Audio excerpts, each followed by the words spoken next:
धन्यवाद पत्रकार महोदय।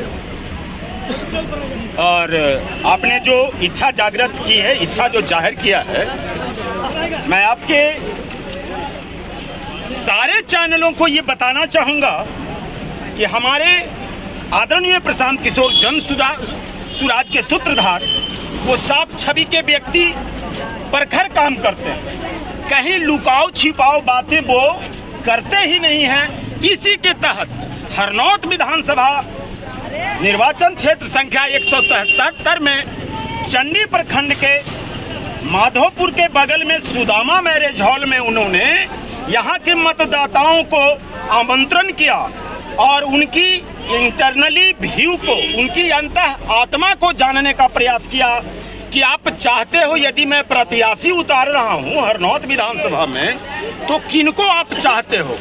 ये प्रखर आदमी अपनी प्रखरता से उन्होंने इस तरह का आयोजन किया था जिसमें मैं भी सम्मिलित हुआ।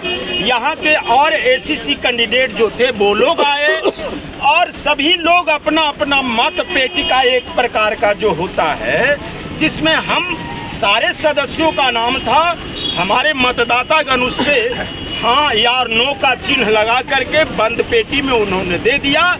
जो हमारे जिला के जिलाध्यक्ष जन सुराज के जिलाध्यक्ष जो है वो लेकर गए हैं मतपेटी कहीं पे वैसे गुप्त स्थान पे खोलेंगे, हम लोग से अलग करके खोलेंगे, जनता के निकट खोलेंगे, लेकिन हम प्रत्याशियों के निकट वो ना खोलेंगे। वो इसलिए कि हमें रोज सजा और किसी को सजा तो ऐसा होता नहीं है। जन सुराज एक मतैकता का परिचय देता है, हम लोग एक साथ हैं, एक साथ रहें। क्या लगता है हरनौत विधानसभा क्षेत्र लगातार जदयू के सीट पे जाता है और जदयू का ही कब्जा है। अगर प्रशांत किशोर जी की तरफ से जनसुराज से यहाँ पर कैंडिडेट जो भी उतरते हैं तो क्या लगता है हरिनारायण जी को हरा पाइएगा? आपको क्या लगता है कि जदयू झुका हुआ है? ऐसा बिल्कुल सोचिए मत।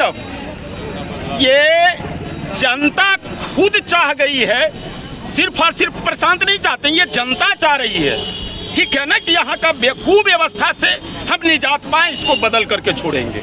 आप सुदूरवर्ती गांव देहात में जाइए ना, हम रोड पे चलते हैं, सिर्फ आप रोड पे चल रहे होंगे, सुदूरवर्ती देहातों में जाइए, वहाँ की जनता त्रस्त हो गई है, वो बताती है कि नहीं ये कुव्यवस्था से हमें निजात मिलनी चाहिए और हम बदल करके छोड़ेंगे, इस बार बिहार बदलेगी। मतलब कि जो आपको कहना है कि जो हरनौत विधानसभा का जितने भी पब्लिक हैं वो मतलब कि जो जदयू की तरफ दम पूरा झुकाव है। जदयू की तरफ क्या बात कर रहे हैं? जदयू की तरफ झुकाव है, जनसुराज की तरफ झुकाव है। कैसे इसे गलत बोलवा लीजिएगा आप हमसे? जनसुराज की तरफ झुकाव है, जदयू की तरफ कैसे झुकाव है? क्योंकि उनको कहीं ना कहीं नहीं कहीं ना कहीं ये कहा जा रहा है, एक मिनट, कहीं ना कहीं ये कहा जा रहा है कि जदयू का ये गढ़ है। गढ़ किसी की होती नहीं है, गढ़ ऊपर वाले का ही सिर्फ है। उनके पास जो कैमरा लगा हुआ वो भी देख रहे हैं, ठीक है ना। उनका कैमरा जो है ना आपके कैमरे से कहीं बेहतर, वो समदर्शी होते हैं, सबको देखते हैं। मैं पीड़न से उत्पीड़न से आप एक धन्यवाद ज्ञापन करना चाहूँगा। आपका शुभ नाम क्या हुआ पत्रकार महोदया? नीलम कुमारी। बोलिए। नीलम जी, आपको धन्यवाद ज्ञापन करेंगे। कहीं न कहीं कुछ न कुछ कमी रही होगी जिसके वजह से कहीं दूर से चल करके यहाँ तक के आए हैं कि हो सकता है मेरे बच्चे का भी भरण पोषण हो। बाहर हम बिहार से ना सभी का है ना सर, आप भी चुनाव लड़ रहे हैं तो इसका भी एक उद्देश्य ही होगा ना। उद्देश्य है, इसी चीज को मिटाऊंगा। उद्देश्य होता है, मेरे ऊपर मत कीजिए। नहीं, आपके ऊपर नहीं, मैं सारी महिलाओं अपनी माता बहन बेटियों के ऊपर भी कह सकता हूँ इस तरह की बात। माता बहन बहू बेटी के बारे में भी कहूँगा। हरनौत विधानसभा में बदलाव होगा निश्चित, 100% जनता ने मन। क्या लगता है हरनौत विधानसभा में इस बार बदलाव होगा? होगा। जनसुराज की पार्टी जीतेंगे? हाँ, जनसुराज की पार्टी जीतेंगे। क्या लगता है इसमें क्या खूबी जो मतलब कि जनसुराज को जिताइए? जनसुराज आने के खाली नाम सुनने पर 1100 किया है, 10,000 रुपया। आपको क्या लगता है कि इनके डर से किया गया है? इनका डर से समझिए या भय से समझिए या इनका।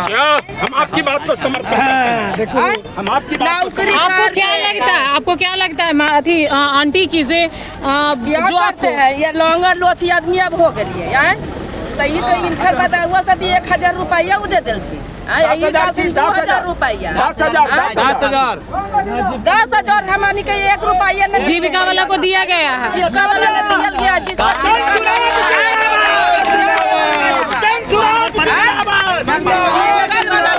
आप कैसे कहते हैं, आप कैसे कह रहे हैं कि जदयू नहीं किया है काम। हमारे नीतीश जी जो मतलब कि जो 400 का आप लोग का जो पेंशन थी वो 1100 रुपया कर दिया गया है। 1100 रुपया देगा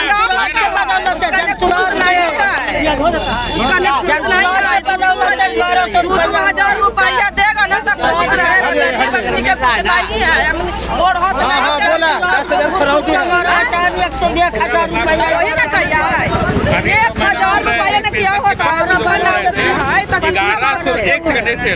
₹1100 रुपया जो पर मंथ मिलने वाला है पेंशन, उससे आप सोचिए क्या एक महीना उसे प्रवासी चल जाएगा। नौकरी करता है जो विधायक है 1 लाख रुपया पर मंथ मिलता है। पेंशन किस लिए मिलता है?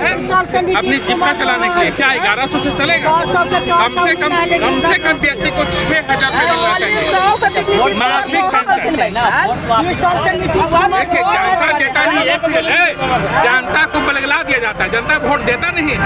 आधा लोग तो पढ़ा लिखा आधा लोगों से पूछिएगा, कम से कम 50% लोगों से पूछेगा कि आपके देश का प्रधानमंत्री कौन है, तो भी नहीं बता पाएगा कौन प्रधानमंत्री।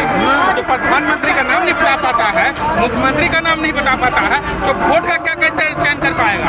तो शिक्षा की कमी है, इसी कारण ऐसा होता है।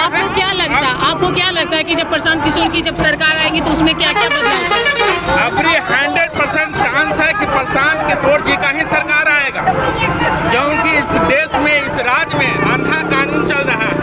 अब अंधा कानून चलने के जो शासक है उनके द्वारा चलाया जा रहा है।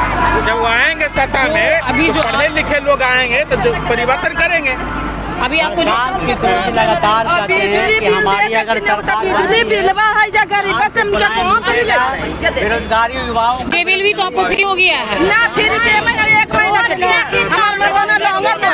आप ऐसा बात क्यों बोल रहे हैं कि 1 महीना के लिए? ना लोग मरवाना हम कहाँ से 1 लाख रुपया भर इनके जगह 20,000 होती गरीब का कहाँ से देते? कोई के रोटियां नहीं, कोई के ठिकाना ना है, कोई के ठिकाना ना है। वही बात बोले कहाँ से 20 साल से कहाँ ले ये तो वोटवा